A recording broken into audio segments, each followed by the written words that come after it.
শিক্ষার্থীবৃন্দ, আশা করছি তোমরা ভালো আছো। আলহামদুলিল্লাহ, আমিও ভালো আছি।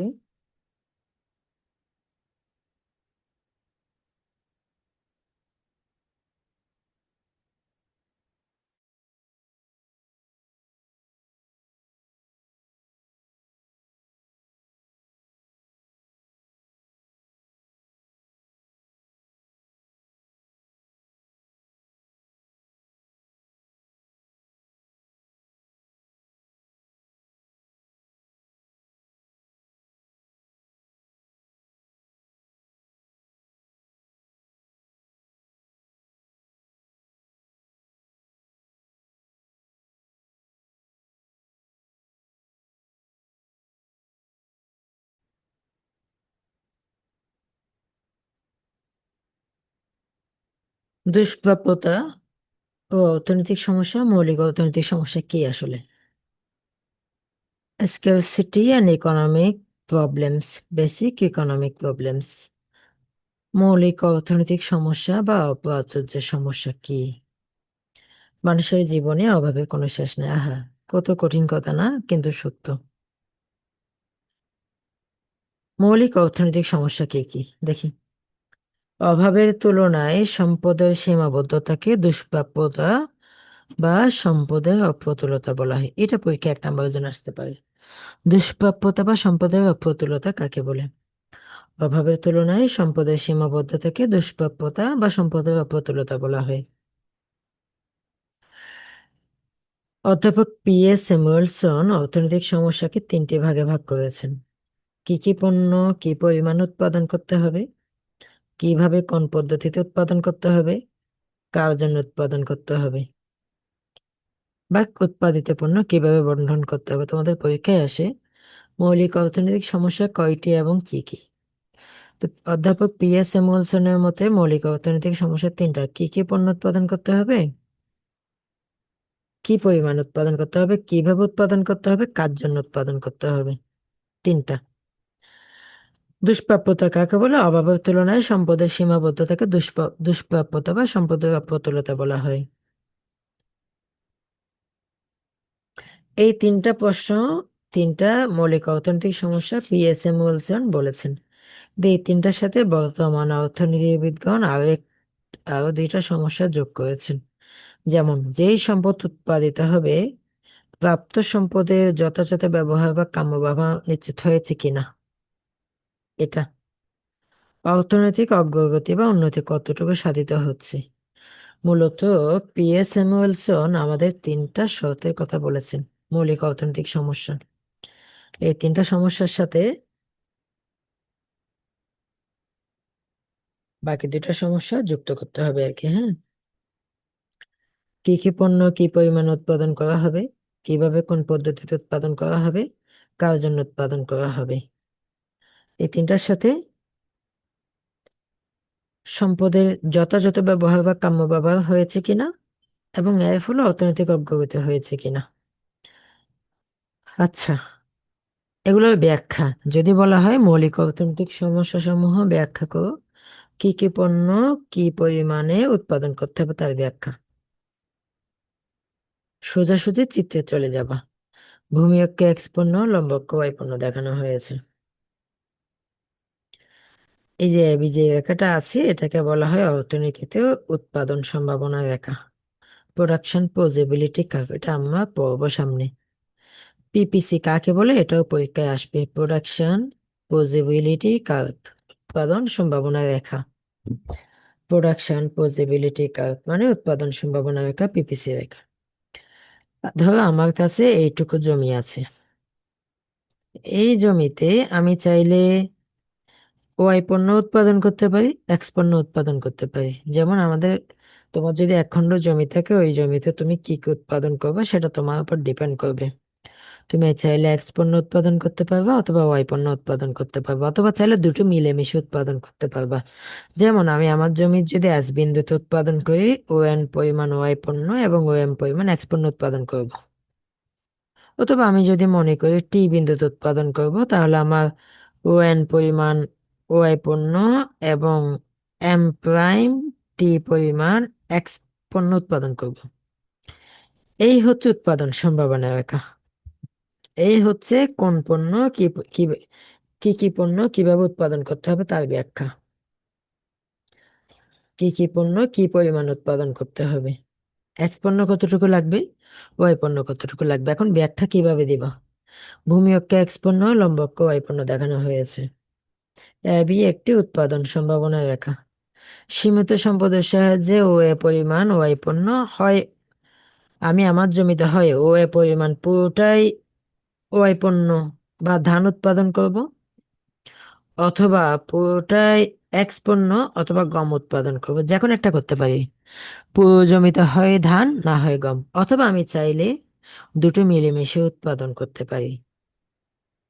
আমি যা বলেছি সেগুলো এখানে আছে। এই হচ্ছে কি কি পণ্য কি পরিমাণে উৎপাদন করতে হবে তার ব্যাখ্যা। কিভাবে বা কোন পদ্ধতিতে উৎপাদন করতে হবে?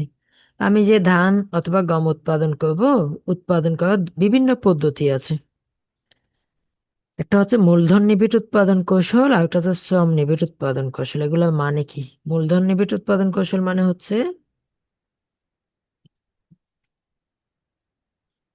মূলধন নিবিড় উৎপাদন কৌশল অথবা শ্রম নিবিড় উৎপাদন কৌশল, এগুলোর মানে হচ্ছে, তো একটা জমি আছে তোমার,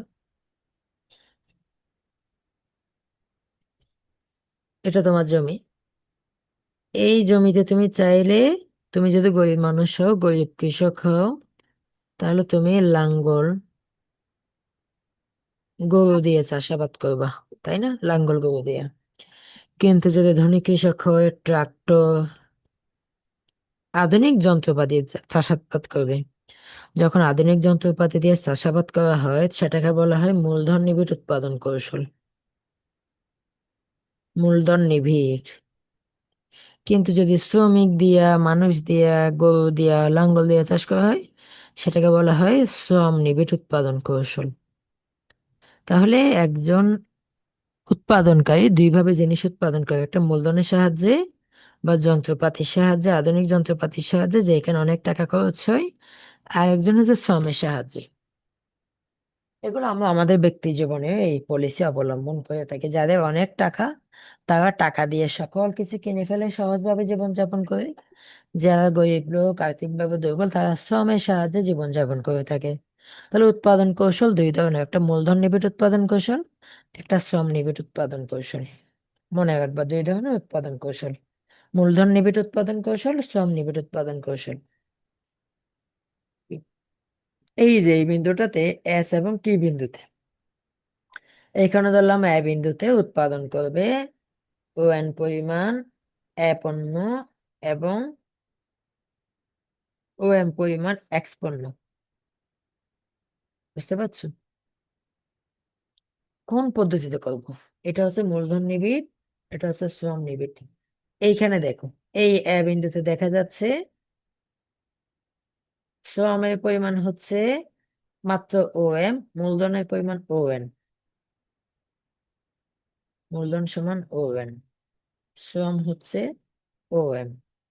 এ বিন্দুতে উৎপাদন করলে মূলধন বেশি শ্রম কম, এটাকে বলা হবে, তাহলে এ বিন্দুটাকে বলা হবে মূলধন নিবিড় উৎপাদন কৌশল। মূলধন নিবিড় উৎপাদন কৌশল। কিন্তু যদি কেউ গরিব কৃষক হয়, উনি বি বিন্দুতে উৎপাদন করবেন, ওনার মূলধন বা যন্ত্রপাতি বা টাকা পয়সা হচ্ছে ও এন ওয়ান, কিন্তু ওনার অনেক মানুষজন আছে, ঘরের মধ্যে মানুষ আছে, অথবা নিজে পরিশ্রম করবে। বি বিন্দুতে উৎপাদন করলে এটাকে বলা হবে শ্রম নিবিড় উৎপাদন কৌশল। তো অনেক সময় তোমাদেরকে প্রশ্নে এদিকে একটা বিন্দু রেখা টেনে দেওয়া হবে।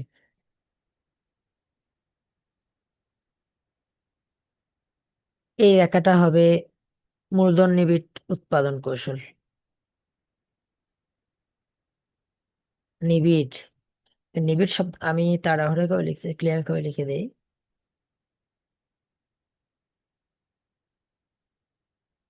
এই যে পুঁজি নিবিড় বা মূলধন নিবিড় উৎপাদন কৌশল, বি হচ্ছে শ্রম নিবিড় উৎপাদন কৌশল। তাহলে আশা করি এইটাকে বলা হয় উৎপাদন সম্ভাবনা, এই উৎপাদন সম্ভাবনা রেখা আর কি। না, এটা হচ্ছে ইপি রেখা। সম উৎপাদন রেখা। এই রেখা মানে হচ্ছে এই রেখার প্রত্যেকটা বিন্দুতে উৎপাদন সমান। এ বিন্দুতেও 10 মান, বি বিন্দুতেও 10 মান। যার পয়সা আছে সে যন্ত্রপাতি এনে এ বিন্দুতে 10 মান উৎপাদন করবে। যার অনেক বেশি টাকা পয়সা, অনেক গরিব, উনি শ্রম দিয়া বি বিন্দুতে তাও 10 মান উৎপাদন করবে। তাহলে এই ইপিটাকে বলা হয় সম উৎপাদন রেখা। সম উৎপাদন রেখা। সম উৎপাদন রেখা কি? যে এই রেখার প্রত্যেকটা বিন্দুতে উৎপাদন সমান, এইখানেও 10 মান, এইখানেও 10 মান, এইখানেও 10 মান। তাহলে এইখানে নিলে মূলধন বেশি লাগবে, এইখানে উৎপাদন করলে শ্রম বেশি লাগবে। তাহলে কোন পদ্ধতিতে তুমি উৎপাদন করবা, কিভাবে উৎপাদন করবে, সেটা ডিপেন্ড করবে কৃষকের বা উৎপাদনকারীর সামর্থ্যের উপর। যেমন আমাদের বাংলাদেশ, আমাদের মানুষ, উৎপাদনকারীদের বা কৃষকদের টাকা কম, সম্পদ কম, মূলধন কম, তাই তারা বি বিন্দুতে মূলধন নিবে, শ্রম নিবে, উৎপাদন করবে। কিন্তু আমেরিকা, জাপান, অস্ট্রেলিয়া, ওদের কৃষকরা এ বিন্দুতে উৎপাদন করবে, ওখানে শ্রম কম, মূলধন বা টেকনোলজি বেশি। কার জন্য উৎপাদন করা হবে? প্রথমে না হয় ঠিক করলা ধান লাগবে না গম লাগবে, তারপর ঠিক করলা যে কোন পদ্ধতিতে করবা, মূলধন নিবিড় নাকি শ্রম নিবিড়। এখন করার পর এগুলো কার জন্য করবা, এই উৎপাদনগুলো কার জন্য হবে? তৃতীয় মৌলিক অর্থনৈতিক সমস্যার সমাধান, বন্টন সমস্যা। সমাজে একটা সমস্যা হচ্ছে বন্টন সমস্যা। উৎপাদিত পণ্য সামগ্রী কিভাবে সমাজের মানুষের মাঝে পৌঁছে দেওয়া যায় তার কৌশল নির্বাচন করতে হবে। বন্টনের সমতা ও ন্যায় নীতি তথা ন্যায় বিচার প্রতিষ্ঠিত হওয়া বাঞ্ছনীয়, কিন্তু প্রায়ই সমতা প্রতিষ্ঠা করতে গেলে ন্যায় বিচার লঙ্ঘিত হয়। আবার ন্যায় বিচার প্রতিষ্ঠিত হলে সমতা লঙ্ঘিত, বন্টন হয় না। ন্যায্যতা এবং ইকুয়ালিটি ভিন্ন জিনিস।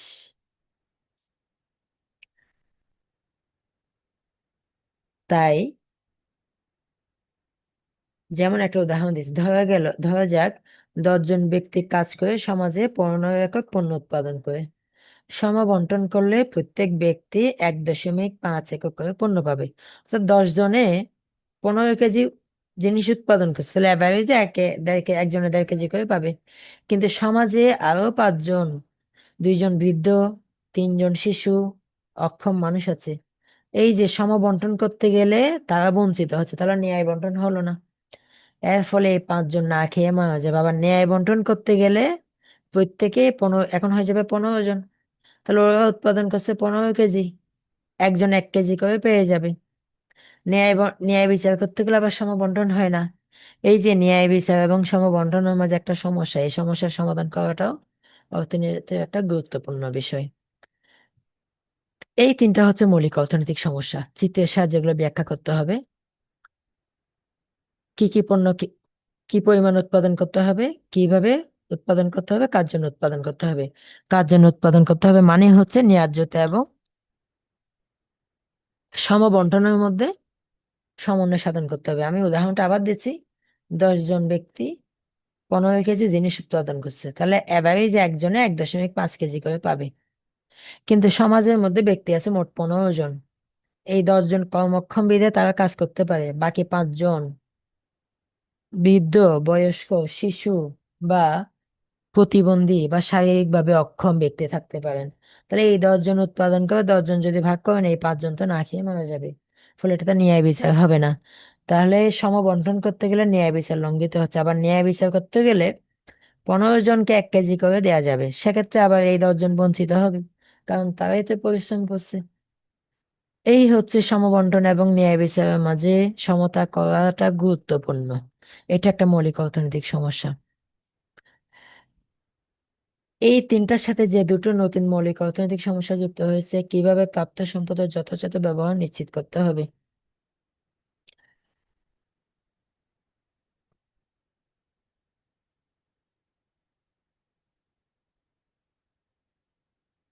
প্রাপ্ত সম্পদের যথাযথ ব্যবহার মানে, আমরা একটু আগে যে ধর এটা আমার জমি, এই জমিতে বাংলাদেশে 10 মণ ধান উৎপাদিত হয়, কিন্তু একই পরিমাণ জমিতে জাপানে 200 মণ ধান উৎপাদিত হচ্ছে। তাহলে আমাদের এই সম্পদের যথাযথ ব্যবহার কি আমরা করতে পারতেছি? পারতেছি না। ফলে সম্পদের অপচয় হচ্ছে। এটা একটা মৌলিক অর্থনৈতিক সমস্যা বর্তমানে। তোমরা খেয়াল করবা গ্রামে, তোমাদের বাড়ির আশেপাশে দেখবে যে প্রচুর অনাবাদি জমি পড়ে আছে, প্রচুর জলাশয় পড়ে আছে। এই যে সম্পদগুলো নষ্ট হচ্ছে, এর ফলে সম্পদের যথাযথ ব্যবহার নিশ্চিত হচ্ছে না। ঠিক যেমন তোমরা, তোমাদের মেধা আছে, যোগ্যতা আছে, তো তোমাকে শতভাগ পড়াশোনা করো, শতভাগ পরিশ্রম করো, এই রুটিন দিয়েছে আর তোমাদের মাঝে কাউকে মাঝে এখন আস্তে আস্তে অনেকেই অজগর থেকে অজগরের মতো, ওই যে এতদিন স্লোলি চলাফেরা করছে না, এখন একটু চেঞ্জ হবে, একটু ওদের মাঝে পরিবর্তন আসতে পারে, তাও অনেকে কম। এই যে, এই হচ্ছে তোমরা তোমাদের মেধা আর যোগ্যতার সময়ে পূর্ণ পূর্ণ ব্যবহার, কাম্য ব্যবহার করো নাই। ঠিক আমাদের সম্পদের কাছেও সেটা হচ্ছে না। সম্পদের যথাযথ ব্যবহার কিভাবে নিশ্চিত করা যায়, এটা একটা মৌলিক অর্থনৈতিক সমস্যা। এই যে দেখো, এখানে একটা এক্সাম্পল দিয়েছে, ওএক্স এবং ওয়াইকে জমির পরিমাণ। ওএক্স কে জমির পরিমাণ, ওয়াইকে উৎপাদন দেখানো হয়েছে। দেখো, এই টিপিবি হচ্ছে বাংলাদেশে মোট উৎপাদন, টিপিজি হচ্ছে জাপানের মোট উৎপাদন। টিপি মানে হচ্ছে টোটাল প্রোডাকশন, জে মানে জাপান, বি মানে বাংলাদেশ। দেখো, এই ওএম পরিমাণ জমিতে বাংলাদেশে উৎপাদন হয় এম, কিন্তু জাপান উৎপাদন হচ্ছে বিএম। দেখাচ্ছে বিএম এম এর ডাবল। তাহলে বাংলাদেশে প্রাপ্ত সম্পদের অপচয় হচ্ছে, কাম্য ব্যবহার হচ্ছে না। একই পরিমাণ জমিতে জাপানে বেশি পরিমাণ উৎপাদন করতেছে। এই সমস্যার সমাধানও একটা গুরুত্বপূর্ণ মৌলিক অর্থনৈতিক সমস্যা। কিভাবে অর্থনৈতিক উন্নয়ন সাধন করা যায়?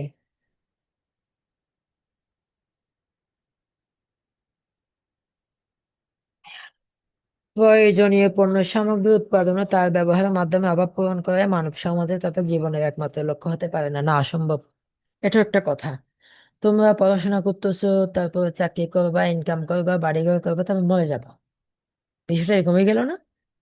এটা তো মানুষের জীবনের লক্ষ্য হতে পারে না। এইটা তো মানুষের জীবনের লক্ষ্য, তো মানুষের সৃষ্টির সারা একটা মানুষের জীবনে একটা কল্যাণমূলক উদ্দেশ্য থাকতে হবে, যেটা পরবর্তী প্রজন্ম বা মানুষ হিসেবে সেটা অন্যরা স্মরণ করবে, মনে রাখবে। এটাই জীবনের মানে। ঠিক প্রয়োজনীয় পণ্য সামগ্রী উৎপাদন করব, ব্যবহার করব, খাবো দাবো, অভাব পূরণ করবো, মানুষ, এটা জীবনের লক্ষ্য হইতে পারে না, হতে পারে না। মানুষ আরো উন্নতি চায়, আরো অগ্রগতি চায়, আরো চাই, মানুষের অভাবের কোনো শেষ নাই। উত্তরোত্তর উন্নতি লাভ করে বর্তমান মানব সমাজের কাঙ্ক্ষিত লক্ষ্য হয়ে গেছে। টেকসই উন্নয়নকেই সবচেয়ে গুরুত্ব দিতে হবে। সীমিত সম্পদকে কাজে লাগিয়ে কিভাবে প্রযুক্তি উন্নয়ন এবং টেকসই উন্নয়ন কৌশল বাস্তবায়ন করা যায়, এটাই মৌলিক অর্থনীতি, এটাও একটা গুরুত্বপূর্ণ মৌলিক অর্থনৈতিক সমস্যা। অর্থাৎ টেকসই মানে বর্তমান উন্নয়ন ব্যবস্থাটা এমন হতে হবে যাতে কারো ক্ষতি না করে ভবিষ্যৎ প্রজন্মের জন্য ভালো কিছু করে দেওয়া যায়।